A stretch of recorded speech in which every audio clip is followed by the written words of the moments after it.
mati dengan satu tembakan di dekat kuping, di belakang kuping. Dan untuk Betty Lou Jensen ini mati dengan 5 tembakan. Itu mereka ditemukan di TKP di Lake Herman Wood atau Danau Herman Wood.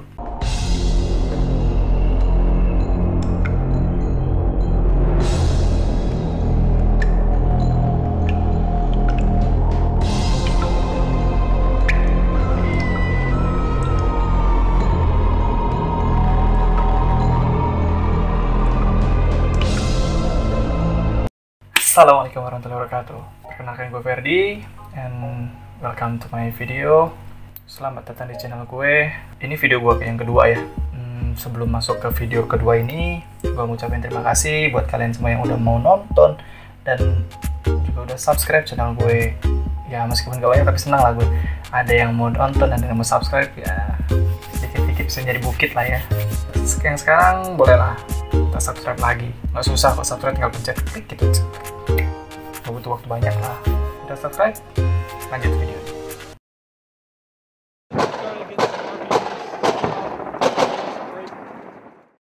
Buat video gue yang kedua ini, kalau kemarin kita ngebahas masalah kejadian yang ada di Indonesia, untuk yang sekarang kayaknya gue bakal ngebahas misteri yang ada di luar negeri, bukan di Indonesia. Agak jauh lah mainnya.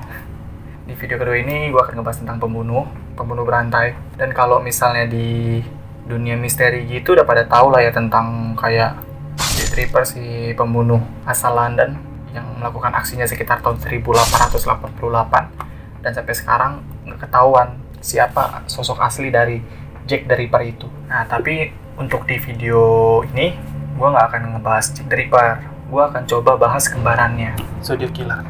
Itu nama pembunuhnya. Kalau Jack the Ripper asalnya dari London, kalau Zodiac Killer ini dari San Francisco. Dia itu mengaku sudah melakukan 37 kasus pembunuhan dari tahun 1960-an sampai 1970-an. Dia mengaku sudah melakukan banyak pembunuhan, 37 kasus pembunuhan. Yang diakui oleh polisi itu cuma 7. Untuk di sekitaran tahun segitu, itu termasuk angka paling kecil jumlah pembunuhan. Cuman nggak tahu kenapa, dia yang paling susah ditebak siapa pembunuhnya. Kalau Jack the Ripper itu kan dia lebih terkonsep, lebih rapi. Yang gua tangkap selama ini, dia lebih rapi. Dia cuma ngebunuh PSK dan cara ngebunuhnya dia juga rapi. Buat yang tahu detailnya boleh komen di bawah kayak apa Jack the Ripper itu. Cuman kalau untuk si Zodiac Killer ini, dia tuh bisa dikatakan nggak konsisten, nggak terpaku korbannya harus siapa dan cara dia ngebunuh kayak apa itu nggak konsisten.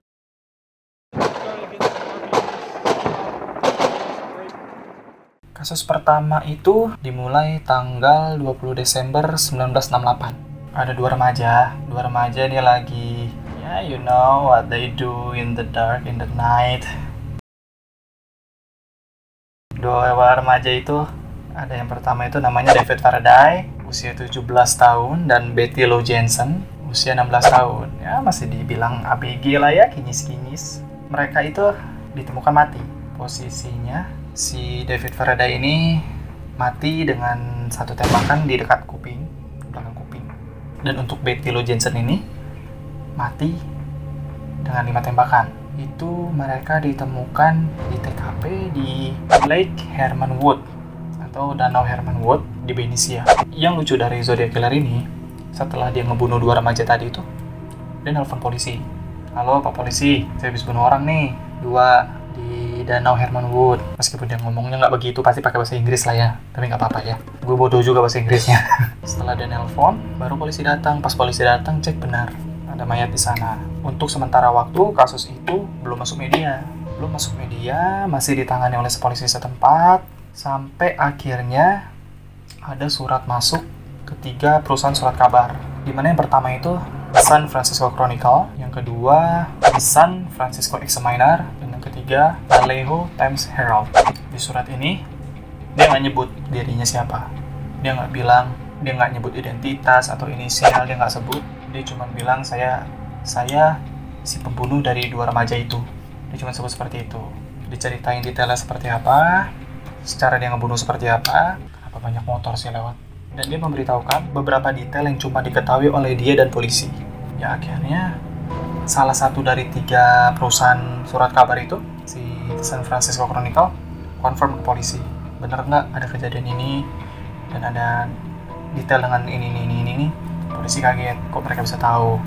Akhirnya dikasih tahu kalau dapat surat dan confirm. Polisi bilang yes, ada kejadian seperti itu dengan detail seperti itu. Dan di surat itu si pembunuh juga mencantumkan kode-kode. Kode tak goblok kode bener dong. Kode tak goblok kode lu bego benar. Ya, kode-kode gitu, kode-kode sandi gitu untuk dipecahkan. Dan si pembunuh itu juga minta untuk surat yang dikirim ke perusahaan surat kabar itu untuk dicantumkan atau dimuat di surat kabar. Kalau enggak, dia akan melakukan pembunuhan lagi.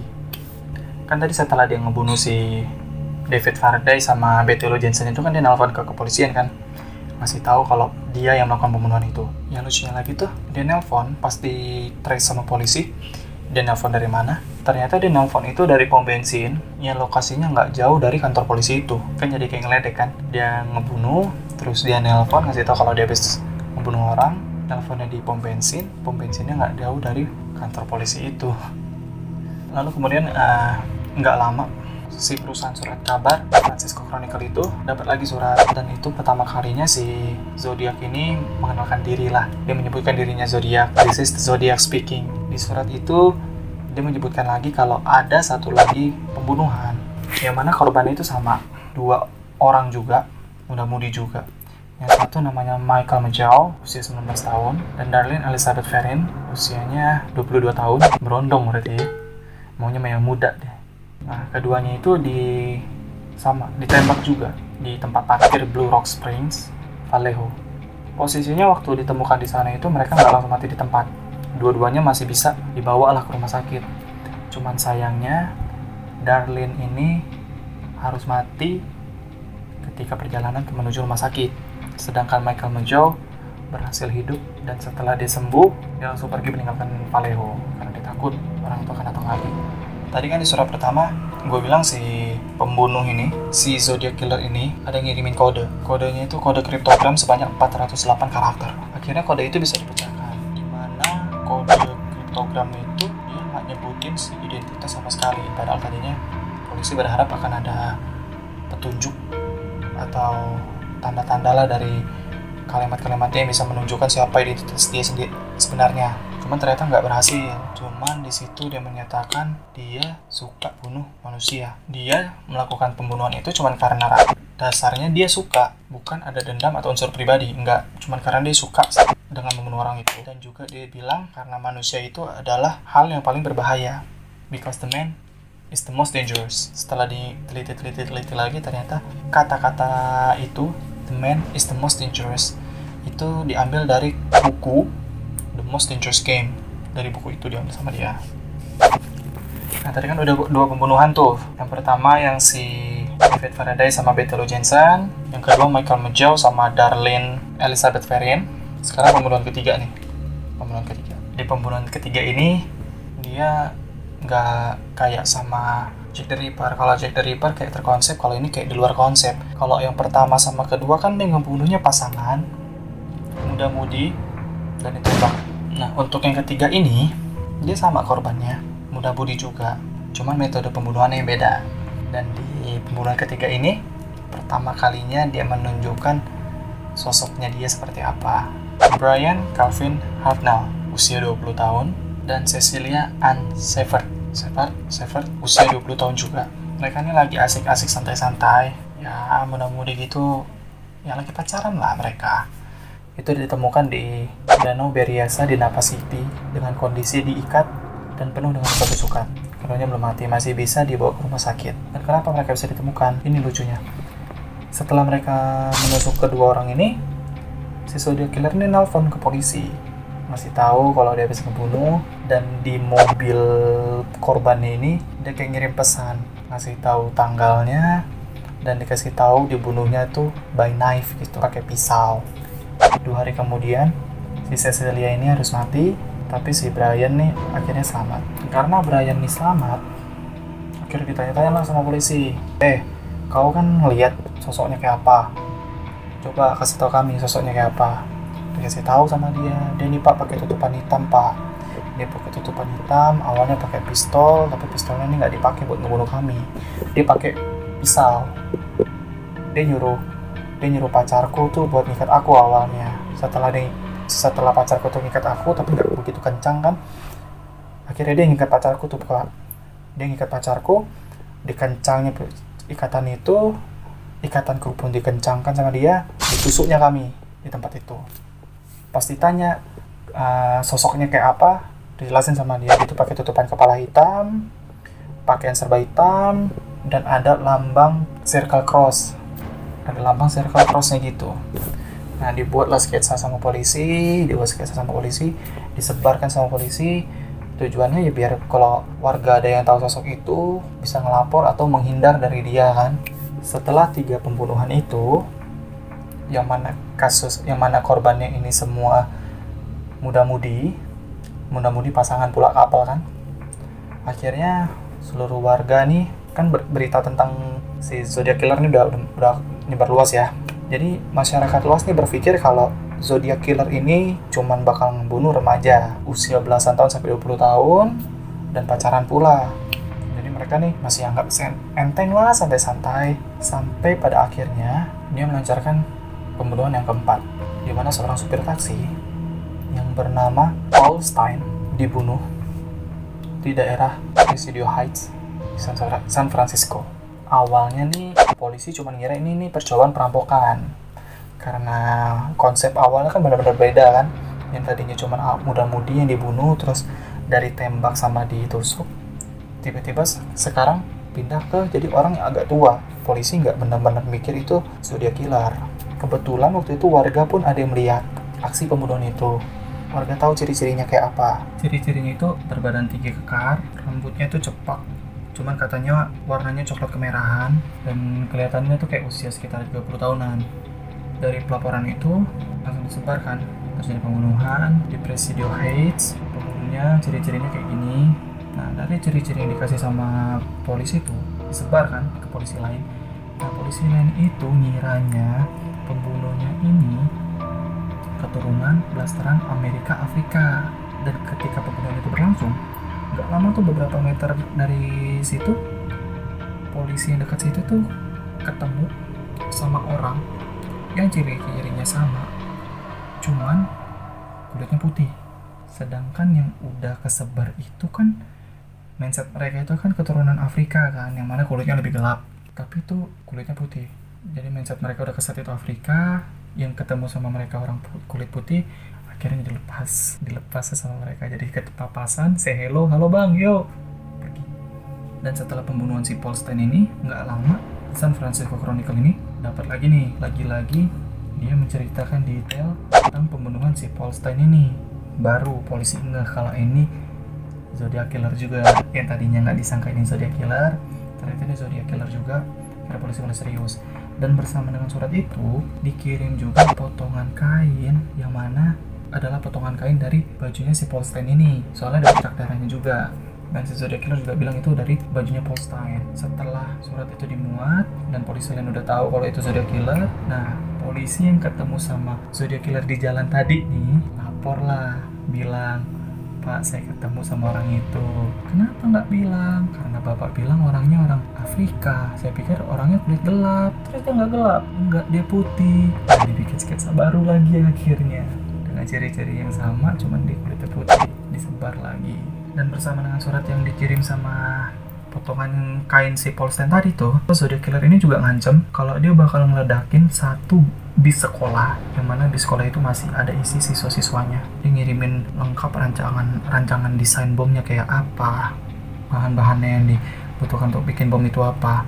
Tapi untungnya ledakan bis itu nggak pernah terjadi, cuman ancaman aja buat ngegertak, nakutin aja. Sekitar seminggu dari itu surat terakhir itu, tiba-tiba ada nelpon ke kepolisian. Dia ngaku sebagai Zodiac dan dia minta untuk ngomong ke salah satu pengacara terkemuka di San Francisco, namanya Melvin Belli. Disetujuin lah polisi itu confirm ke Melvin Belli. Itu lo mau nggak? Ayolah, akhirnya mau. Skuy dijemput Melvin Belli, dibawa ke stasiun televisi, ada talk show dadakan. orang yang ngaku zodiac killer ini telepon. Pas telepon, dia ngaku katanya dia sakit kepala berat, dan untuk melampiaskan sakit kepalanya itu dia ngebunuh. Dia bilang dia ngaku jiwanya terganggu. Di acara talk show itu akhirnya bikin perjanjian lah sama si Melvin Belli ini. Katanya dia mau ketemu berdua aja private sama Melvin Belli di depan sebuah toko lah, atau di toko di daerah Daly City. Ketika dia datang, si Melvin Belli ini datang, orang yang ngaku sebagai zodiac killer ini nggak datang. Emang dasar PHP, PPH, HPP, ngajakin ketemuan tapi nggak datang. Setelah itu dicek lah suara nelfon tadi. Dianalisa suaranya, ternyata itu bukan suaranya zodiac killer yang asli. Katanya suaranya terlalu cempreng, nggak begitu berat. Beda sama suara zodiac killer yang aslinya.